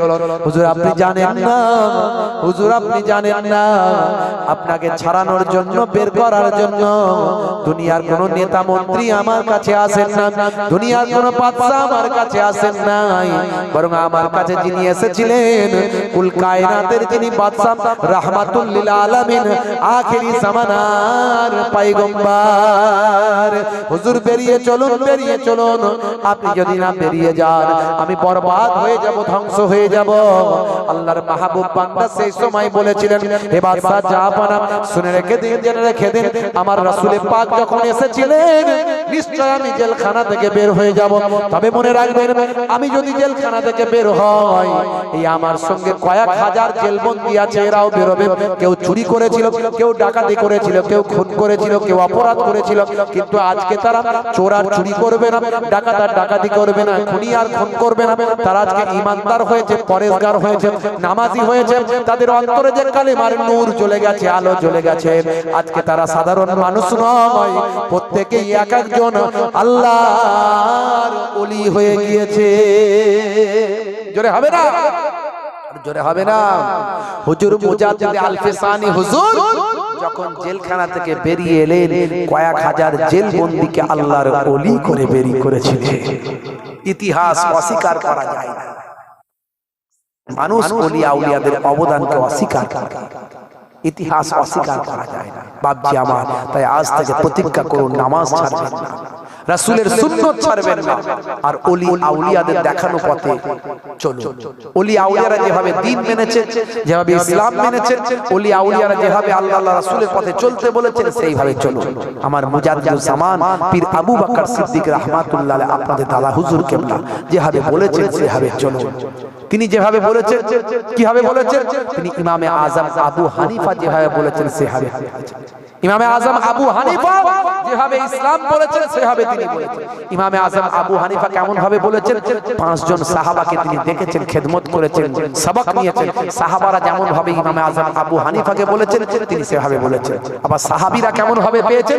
আল্লাহর নবী যেমন ভাবে দেখিয়েছেন তেমন ভাবে পেয়েছেন। জোরে বলে সুবহানাল্লাহ।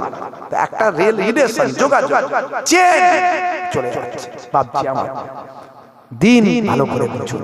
মায়েরা নামাজি হয়ে যান, পরেজগার হয়ে যান। ভাইরা, বাপেরা আমার, রাসূলের সুন্নাত তরিকা মেনে চলুন। বাপজি আবার আর আলোচনা নয়, মোনাজাত করব, মোনাজাত করব। আপনারা রাসূলের তরিকা সুন্নাত নববী মেনে চলুন, আল্লাহ ওয়ালা হয়ে যান। বাপজি আমার, শিরক বিদআত থেকে দূরে থাকুন, আর বিভিন্ন রকম অশ্লীল অনাচার, অত্যাচার, অবিচার, পাপাচার থেকে দূরে থাকুন। 5 ওয়াক্ত নামাজটা পড়ুন, বছরে 1 মাস রমজানের রোজাটা রাখুন, আওকাত থাকলে হজ করুন, যাকাতটা সহিভাবে জেনে নিয়ে দিন, সুন্দরভাবে যাকাতের সিস্টেমটা মেনে চলুন। মানুষকে ভালোবাসুন, মুসলমানকে ভালোবাসুন, হিন্দু ভাইদের ভালোবাসুন, খ্রিস্টান, জৈন, বৌদ্ধদের ভালোবাসুন, সারা পৃথিবীর মানুষের ভালোবাসুন। সারা পৃথিবীর মানুষকে মনে জয় করে নিন। আল্লাহ এবং রাসূলের দেখানো পথে চলুন, সাহাবায়ে কেরামদের, ওলি আউলিয়াদের দেখানো পথে চলুন। বাপজি আমার, প্রত্যেকে 3 বার সূরা ফাতিহা, আলহামদুলিল্লাহ শরীফ, 3 বার সূরা ইখলাস, কুল হুয়াল্লাহু শরীফ, 3 বার দুরূদ পাক তেলাওয়াত করেন, আখিরি মুনাজাত করা হয়।